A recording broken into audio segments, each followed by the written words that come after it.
I'm super excited and so grateful that you're here. I started this podcast so we could have some conversations that would hopefully help turn the messy into healing. If that idea sounds good to you, you must be a pathfinder too. Let's get started.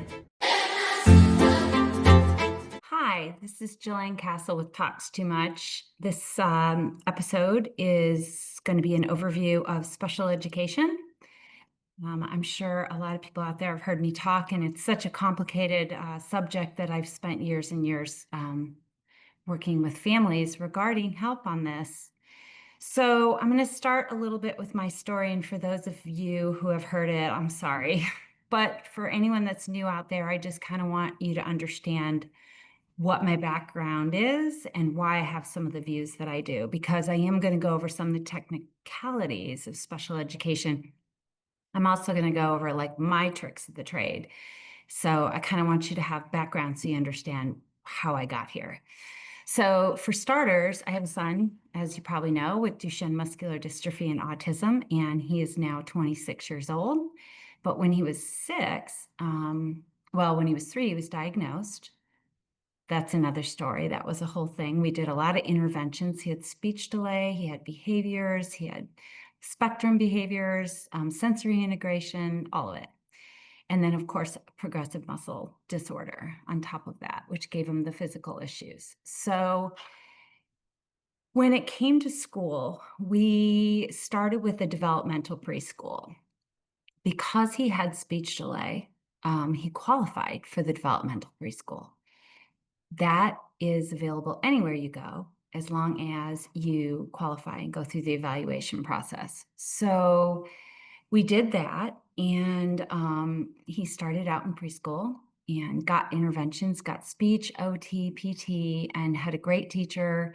And this was in Los Angeles when we lived there. So after preschool was over and it was time to go to kindergarten, we moved to Arizona. I was really scared. I didn't know the Arizona school system. At that point, I didn't know that much about the special education process. I knew kind of the bare minimum. And I was really scared about just throwing him into the neighborhood school. So when we got to Arizona, I looked for sort of a private situation. And at first, I found a little school that was halfway across town. It took like a half hour to get there and a half hour back. And they were wonderful. And they did, I think we agreed to do another year of preschool and then kindergarten there. No, I think we just did some more preschool. So we did that for a while, but it was a long haul back and forth. And so it didn't last long. And so I decided I wanted to get him into a private placement for kids with special needs. Because at this time he had a lot of behavior because, as we'll talk about later, behavior is communication. And so since he had communication delays, he had trouble with behavior because he was trying to communicate needs through his behavior. And I was kind of new at that back then. So it was, I felt like way in over my head and I was scared. And I also had this feeling that like, I didn't want to, like he would maybe be a burden, for schools or for teachers. So I was really afraid to put him with somebody that might think he's too much. That was a big fear of mine that drove decisions back then. So applied for scholarship. This was back before school choice scholarships. So it was just a regular scholarship that the school gave out because they had a special needs school, but it was a fortune. It was a very expensive school. And I guess he did kindergarten there and it went okay, cost a lot of money, drove him really far. Once again, probably 20 minutes there, 20 minutes back, maybe a half hour. I was in the car a lot. And by the beginning of first grade or about middle of first grade, they asked him to leave. Now keep in mind, this is a special ed school for special needs, but they wanted to cater to higher functioning kids. And they felt at that time he wasn't. And I could see too, before I even had a lot of behavior training, they were very controlling, and everybody was very controlling and very nervous about his behavior. And so what you focus on expands. So of course they continued to focus on it, and it grew, and it got to where they just couldn't handle him. So he basically got kicked out. So I had no choice but to go to my neighborhood school, which, to be honest, in hindsight, I tell parents now, start there. Just start there. If it doesn't work out, that's okay. You've got other choices, but always start there, because if it does work out, it is probably going to be your best support system. So we'll get into that more about options, but that was what happened. So at that time, I hired some advocates to help me, because when I went to the school district, you register in your public school district. They have a law called child find, so they are obligated to screen a child when they come into a new school by law. And then I requested an educational evaluation because I had heard from somebody to do that. So they did an educational evaluation. They also gathered all the data and all the information from the other school. And because he was not managed very well there and he was asked to leave, they got a lot of behavior data. So looking at the paper, they got really scared, and they just didn't want him in the neighborhood school. They wanted him in what's called a self-contained setting. So when you have options in special education, you can have mainstream, and then the next step would be self-contained, and then the next step would be for them to pay for a private placement. Well, he got kicked out of the private placement. I mean, even though the school district wasn't paying, but he got asked to leave. So we were almost kind of going backwards. So they didn't want to skip just straight to mainstream. But I knew my particular situation, and everybody's is different. But in my particular situation, I knew a lot of the behaviors that he was having were because of people being really controlling. So I realized that if somebody was, just if he was more relaxed and he was in his neighborhood environment, he had asked, he wanted to go to school with his brother. He didn't like going to the special schools. And so luckily, I started making some friends that were advocates, and they said, listen to him. If that's what he wants, that's what his behavior is trying to communicate, is that this is what he wants. And so I got them to come to the meeting with me. And the advocate that came actually made the argument that, the law states that you have to start in the least restrictive environment. So that would be his home school in the mainstream setting. And then if that wouldn't work, the next step up would be a one-to-one support in the mainstream setting. The next step after that would be a self-contained class. Now, since then, I've learned a lot, and I've done this as a profession now for 20 years. So I've learned that you actually can do a combination of all of them. Special education is not a place. It's a set of laws, and it is about individualized education. So you actually can pull from all those different resources and create whatever works, which we went on to do. But he started in mainstream. We kind of won that fight and was like, okay. And it was a fight back then, which now those of you who have worked with me know that I am always telling you it shouldn't be a fight. It needs to be collaborative. But I get why, because you're scared and you feel like they're not listening and you feel like everybody's against you. And when you're not educated and you don't know, it's even easier to be more fearful, right? So they agreed to give him a trial run, and that was middle of first grade. And he did mainstream with a one-to-one support all the way to middle school. And in middle school, we actually changed it on purpose. We had him pulled out into self-contained for reading and math and social skills. And then he did mainstream for everything else. So we used a combination in middle school, because middle school's tough. We make a joke in education that middle school is like the perfect storm, because it's a bunch of, the kids are all hormonal, and then the teachers are all in menopause. So it's like just a total perfect storm. But anyway, middle school's tough for everyone. So we did change it up. And then in high school, I had a very similar circumstance where again, they wanted him in the special education scene. And when they would mainstream him, they only wanted to do music and art. And so that one was a big one because, you know, the thing with autism is that it's a communication issue. It's not an IQ issue. It comes up as an IQ issue when they test you, because if you can't verbalize your level of intelligence, they can't capture that to evaluate. So you're going to score low. So yes, he scored 70. So that would be considered an intellectual disability. But with autism, it's really hard to make that case because what's going on in his internal life is completely different than what he can communicate out. So I knew he understood everything. I knew that he had a memory that was amazing. He scripted, and he also memorized patterns and memorized things. So I knew that he would probably do really well. And he was so fascinated with science and history and all of that. So he wanted to do classes like zoology. And I remember another class he really wanted to do was the Vietnam War, you know? And so I fought to get him in those classes.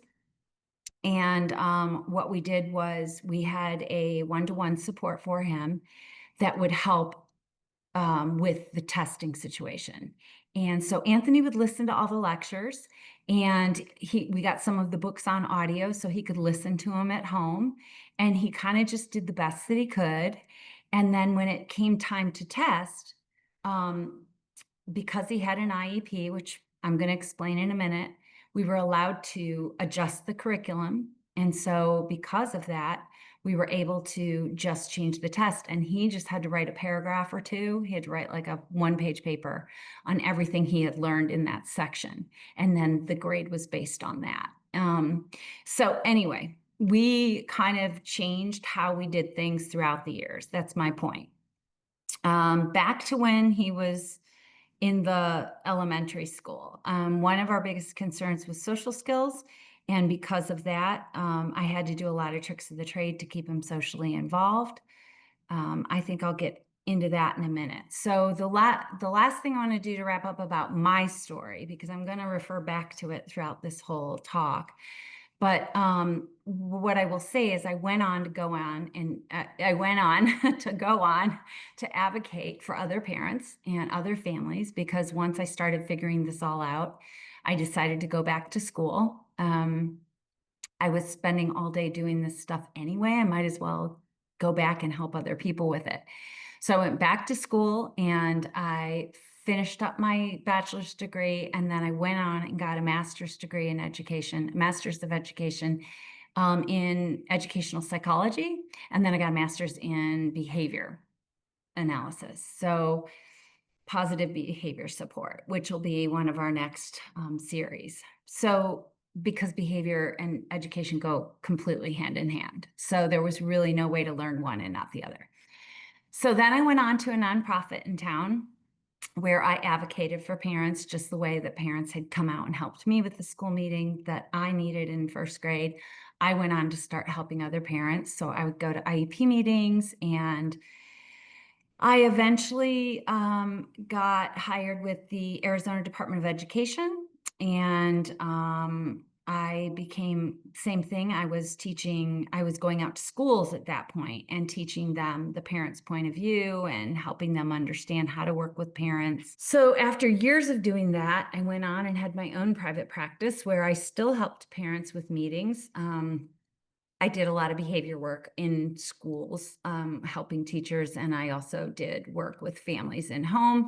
I also taught in self-contained settings for a while because of my behavioral background. If they had long-term sub situations where it was like 6 months and they couldn't get anyone to do it because they couldn't handle the behavior, I would sometimes step in and take those jobs.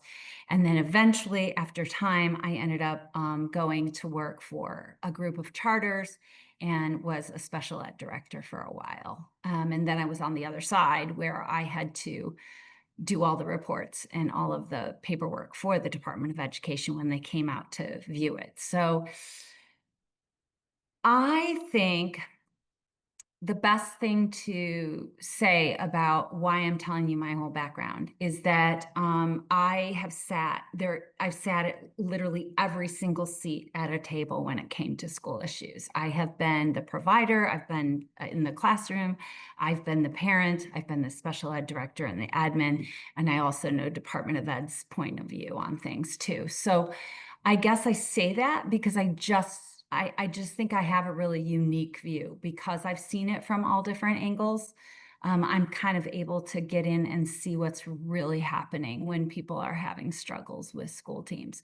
Okay, so that's enough about my story, but that I just wanted you to know my background. So the other part that I will say is that I'm going to start with the difference between a 504 and an IEP. This is basic, and you can find this information in lots of places. So I'm just going to give the basics real quick. The difference between a 504 and an IEP is two words you've got to remember: specialized instruction. And what I mean by that is that if you have a disability and all you need is access to what everybody else can access, then you could potentially just need a 504.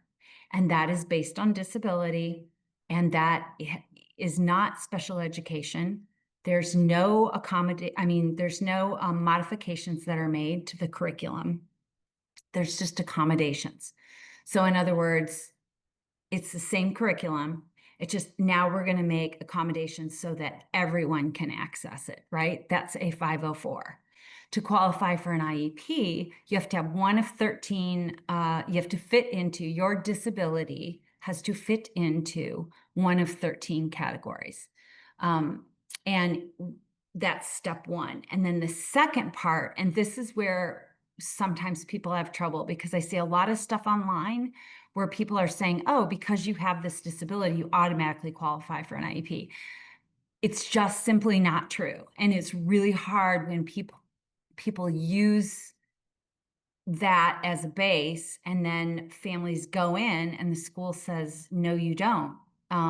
So I want to explain that there's two parts. You have to qualify for one of the 13 categories, and you also have to show the need for specialized instruction. That means we're going to change the curriculum and we're going to modify, not just accommodate. You can make accommodations too, but it has to actually warrant modification. Special services, that's really basically the difference. So when I'm looking at a family and trying to qualify them, or they're having trouble getting qualified, it is quite possibly because they don't need specialized instruction, or we haven't made the case to the school that specialized instruction is needed. And I can usually go in and look and figure out how to make that case if it's there to be made. So I think that's the basic differences. The way that you figure out to qualify for an IEP, individualized educational program, is by asking for a psychoeducational eval, and you request it, and you request it in writing. I always tell parents to email it and put it in an email, and then at the bottom say, this email serves as my informed consent. And then they know that the time clock starts then. Because otherwise, if you just start asking people, you could go around asking people for an eval for months. And then by the time they say yes, they'll do an eval, it's been months, and now they have 60 days. So I always tell people to just put it in an email and say that. Okay, so once you get an IEP, there's lots of sections of the IEP. There's a lot of information. There's specialized services, OT, PT, speech. I'm not going to go through all the tenets of special education because that information is out there. This is more sort of my inside scoop on it. So if there are questions and things I don't cover, please feel free to reach out. I'll help anytime. And I'll point you in the right direction for a resource. So some of the things that I wanted to share about this is that, again, don't always need an IEP. If you've got a great team and you've got a great situation, it doesn't really matter what you have. And I know that's going to be really controversial and unpopular. And I'm saying only if you have a good team. I'm not saying that there aren't families out there that need that protection. Please let me be clear. But I'm just saying that how things look on paper and how things go down in the classroom, from what I've experienced in the last 20 years in schools and as a special ed director, those can be two very different things. So unfortunately, I've seen parents spend a lot of time and a lot of sleepless nights mulling over every word in that IEP and having 20 goals that they've written. And that just doesn't mean that's how it looks in the classroom. And they haven't spent any time on that collaboration piece and that making a cohesive team piece. And I just have found in my experience that just is way more important. Not saying you shouldn't have the protections. I think you should. I'm just saying that I think that ends up to be a lot more important at the end of the day. So I look at it I look at an IEP like a cake, and there's 3 layers to the cake. And the first layer is going to be the PLAF, which is the present level and functional performance. They added the functional piece because that makes it a broader term. So it's not just about IQ and it's not just about your deficit. It's more about your function. So if somebody, say, has a very high IQ and is on par with all of their reading and their academics, but their behavior impedes them being able to access that would be functional performance. So in that present level, those are the first few pages of the IEP. That's the bottom of the cake. So that's holding up the other 2 layers. And so if that piece isn't robust and good and have all the data that you need in it, you can't hold up the other 2 pieces. So that data comes from outside testing. They will still do their own testing. I know a lot of parents bring them like a neuropsych eval from a doctor. I wouldn't spend a ton of time getting one. It's okay to get information from your doctor, but the school is still mandated to do their own testing. They can take some of your testing and add it to the present level, but they are going to do their own psychoeducational evaluation. So I would keep that in mind. So they're going to gather all of their speech evals and OT evals, and they have to evaluate in all suspected areas of disability. So I kind of always push parents to make sure they ask for behavior if they need a behavior analysis, ask for assistive technology, ask for adaptive PE, like any of the ancillary things that you might not be think of, just have them evaluate in all the areas of suspected disability. So then they take all that data and all that information, and that creates the present level. And what I want to explain the cake to you is because the next step, they take that present level information and that data, and then they take that and turn that into goals. And that's the middle layer of the cake. Okay. And then the top layer will be the services that the kiddo needs in order to reach those goals. So my point being, if I have parents all the time, like weekly, well, my son needs a one-to-one. Oh, that's a service. Okay, what goals do they need the one-to-one for? They have no idea what I mean. Well, I need a one-to-one so he doesn't fall down on the playground. I need a one-to-one for this, for that, for his this, for his that.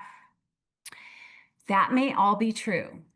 But when the state departments of education come out and look at the IEPs, which they do, they go through randomly throughout the year, if they can't tie a service to a goal, and if that goal can't tie to the present level need, the school gets dinged. That is what they don't tell you. Most of the time, they don't explain. So they'll just say, no, you can't have a one-to-one. Parents will freak out. It's a big fight. Nobody is talking about why. So I come in and I go, okay, wait a minute. let's look at the present level. Do we have behavior challenges in? Do we have attending issues? Do we have social skill issues? Do we have, safety data, getting to the bathroom, all of those types of things? So many reasons why you might need that support, right? So let's look and make sure that's in the present level. Then we're going to make goals. We're going to build goals that we want to achieve. If a one-to-one helps that kiddo achieve that goal, then it's warranted. Then you get the one-to-one. So that's how it's got to go. And it's got to go that way with all the goals and all the services. So I just like people to really understand that, because I think that's hard. And I think that's where a lot of breakdowns come in, because yeah, that just gets really, really tough, because parents just don't understand why they can't get that. And I will say too, sometimes parents want a one-to-one to alleviate their anxiety, but the school might understand that they can plug in different people, or they can plug in different kiddos during those times that the kid needs help, and then let him be independent other times. And if you have a strong enough team, you have a strong enough teacher, you might not need one. You might need one at just certain parts of the day, and then he can be independent. And the best thing is if you can get his friends and everybody around him to help him with that, because that is actually what he's going to be doing as he gets older, or she is going to be doing as they get older. We're going to want them to advocate for themselves. Now, if you have a school that is really huge, no one's paying attention, maybe your kiddo is one that's very quiet and doesn't speak up and doesn't ask for what they need, then you might need a one-to-one. But I think each situation's different. And so we don't want to make a blanket statement about a certain disability or a certain situation. We want to look at the individual needs and then match the services to the needs. So that's one. The other thing that's I want to talk about is social skills and friendships. It's really easy to worry about the academics. And when your kiddo's fallen behind, it's hard to know how much of a focus to put on catching them up. There are times where if you put a little extra effort and they catch up, they feel better about themselves, they do better in school, and that's a good thing. There's times where you're going to spend a lot of time catching up, and maybe there's just still going to be behind. And all of that pressure and all of that focus isn't going to be helpful. You have to decide what's best for your kiddo. But I always try to remind people too that communication and social skills and friendships are really, really important. I mean, that is a really major part of the school experience for them.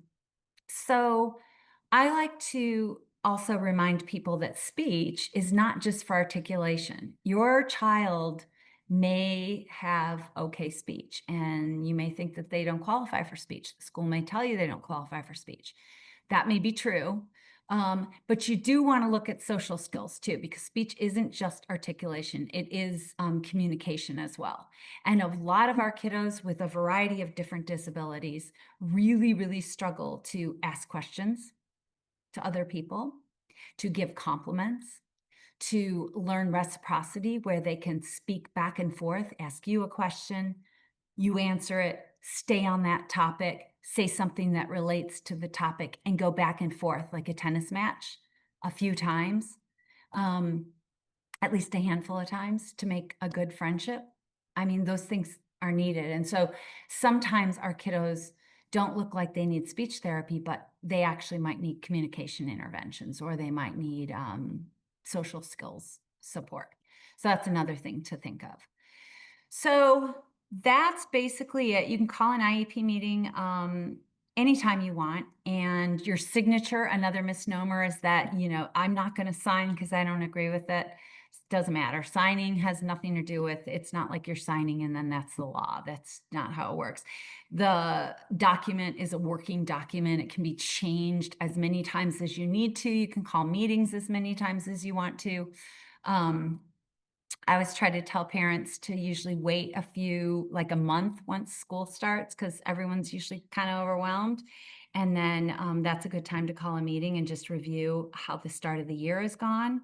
Um, and then if, you can usually even do that with a quick meeting, and it doesn't even need to be a full-blown IEP meeting.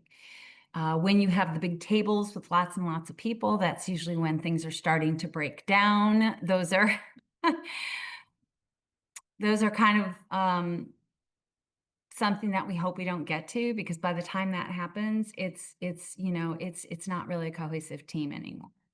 But a lot of times there's a whole team there. I used to always bring cookies and stuff and try to make it pleasant and be really grateful for everybody for helping my kiddo. Um, I did a lot of tricks of the trade back then. Like, I remember I made on the first day of school every year, I would make a one sheet with his picture. This was when he was little, but, and I'd say all the things that he loved. Like I love, Legos, and I love Star Wars, and I like to do this, and I don't like to do this. And if you see me struggling, could you help me with this? And this is how I like it. Just really simple one page. And I would attach a $5 Starbucks card to it. And I would give all of those out to like the lunch lady, the bus driver, the playground supervisors, all of the people that, even the janitor, like all of the people that are around the campus that are helping, and they're not necessarily going to see an IEP. They're not necessarily even going to know what disability your kid has. So I did things like that. I did lunch bunches where some of the teachers got on board with me, and whatever students showed the most kindness would get to pick whatever lunch they wanted, whether it's Chick-fil-A or pizza. And once a month, I'd bring it in, and they get to be kind of the star of the show. And we'd have a big lunch bunch. I really helped kind of cultivate, that group. My son's particular disorder was physical as well, so he'd fall out of the playground, and so that was kind of a scary time. And he did have a one-to-one, but they had to eat lunch too. And the thing about that is that the one-to-one at the playground wasn't necessarily helpful, because they couldn't stand over him all the time. I mean, if he walked 3 feet from them, he could fall. So that wasn't necessarily going to be a solution in our case. So what I did was I asked what the girls' favorite game was, and it was that heads up game. And so I sent that in with him, and he sat at a picnic table with the heads up game. And before you know it, the girls would come over and play. And then once all the girls were over there, a lot of the guys would come over. And so we just did creative solutions like that. And it paid off, because I will tell you, my son is 26 now, and he has about 4 friends from the first grade and second grade that still come visit him now, which is crazy. Actually, his fifth grade teacher still just volunteered for his camp the other day. So we really just created that community. And I'm not going to lie, it sucked. I was exhausted, and it was really, really hard. And I felt like they should have been doing more, but they didn't know to. And they had a ton of kids, and I was an expert in my kid. And so, I just kind of had to take it on. And I don't know, in doing so, it was a lot of work up front, but it created an environment that I felt really safe, that he went to school in. So those are kind of my special education tips. There's a lot more to the process. If things are not going well, you can file complaints. And so I'll explain that. So if you have a 504, that's a civil rights policy, okay? Civil Rights Act, actually. So if you have a 504, your chain of command, if things aren't going well, would be the principal, and then the superintendent, and then OCR, Office of Civil Rights in Denver. That's who your chain of command is to go to if you have an issue. Special ed is completely different. I also see a lot of people that have kiddos that have IEPs, and they go to the superintendent. I mean, it's one way to like get some attention, but it's not really as helpful, because really that chain of command is going to be your special education teacher, who's in charge of their program, even if they're in the mainstream. And then the next step would be the special ed director of the district or a coordinator that's under them, and then the special education director of the district. And then you can go to the State Department for dispute. And there are 3 steps to that. And one of them is a complaint, second is mediation, and then the third is due process. So the other kind of like misnomer I hear a lot is people getting lawyers to fight special education issues. I certainly understand the inclination, but I will tell you, unless they're a special education lawyer, they don't necessarily know special education. In the typical law school program, you're not taught special education. So if you are going to go that route, which, honestly, from someone that worked in dispute resolution, I don't think you need to. Very rarely have I ever seen that, unless you go to due process. If you go to due process, you need a lawyer. So first step is a complaint. That is a procedural error. Okay. Mediation is a philosophical difference. So in other words, procedural error, like say the school won't evaluate and you asked for the evaluation in writing, you gave your informed consent, it's been 90 days instead of 60, they won't talk to you, they won't evaluate, like that's a state complaint. So you would file a complaint because it's a procedural error. Okay. But a mediation is where you have a philosophical difference. Like I believe they should be a mainstream and they believe they should be in a self-contained setting. That would be mediation. And in that case, you don't need a lawyer. You go to mediation. They have a mediator, somebody that's assigned to you that will sit and work it out with you in the school district. You can, hopefully, I've never seen in all my years, I've never had a case that didn't get solved in mediation. I rarely have cases that I can't go in and work out with the district myself. But I don't think, I know there were cases for dispute resolution, of course, but it was never any of my clients, I'm happy to say. So if you go to mediation and you just can't get anywhere, then you could go to due process. And that is where you will need an attorney. And that's just, I don't know, that's just a really tough road. I think our lives are hard enough. I would never, ever like promote that unless it was the absolute last straw. And usually there's so many other solutions that you can come to prior to that. But it is there and it is there for your protection. And I'm not saying that, you shouldn't use it if you absolutely have to. So that's the special ed process, kind of with all my personal interjections in there. The one thing I'll say about the older kiddos is there's a piece of the IEP called the transition. It should start at about 14, 15 years old. It should start being a part of the IEP. I think last time I was in the education scene on a national level, it was just nationally the worst honored part of an IEP. It was the part where everybody across the country struggled to get it right. So, and it's unfortunate because now that I have an older young adult, I realize how important that piece is. Actually, out of everything, it's one of the most important parts. And I don't know if they're doing a better job now, but I know that for many, many years, it's been a struggle. So the way that should work is, and there's a lot of details to the transition plan that legally they have to do. But I'm not going to get into the weeds on this session. But what I will say is the best way to do it is look at what your kiddo is passionate about. Don't look at what you think they can or cannot do. Look at what they love. Okay. And then take that and start from there, and then get creative. Are there organizations they can go volunteer for? Is there some networking that the school can help you do to help get them into maybe, a high school type job in that area? Like, here's a good example. We have a lot of Duchenne kiddos that are in wheelchairs, and they're like, we had one kid that his only passion was football.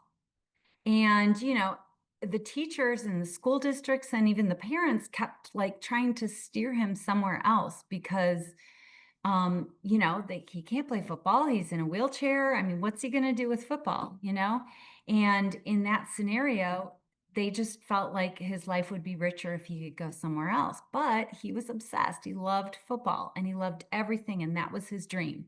So we just sat down and figured out a way for him to start volunteering with some football related places. Like he went and worked at the local, they had a store where they sold all the jerseys and all the hats and everything.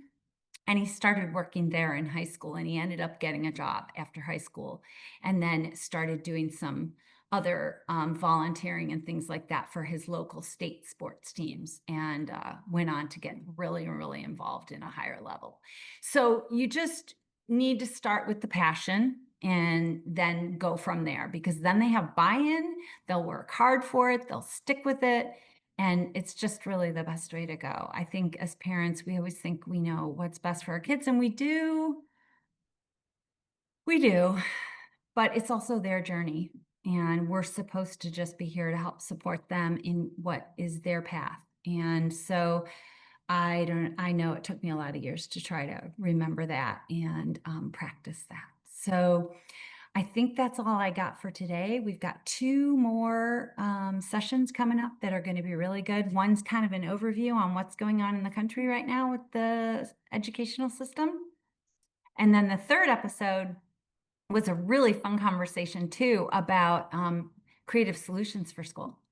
Like if typical education and even typical special education isn't working, then what else could you do? And I think in that one, I talk a little bit more about school choice and some of the other options other than public school, private schools, charter schools, that type of stuff. I think we touch more on that on the 3rd one.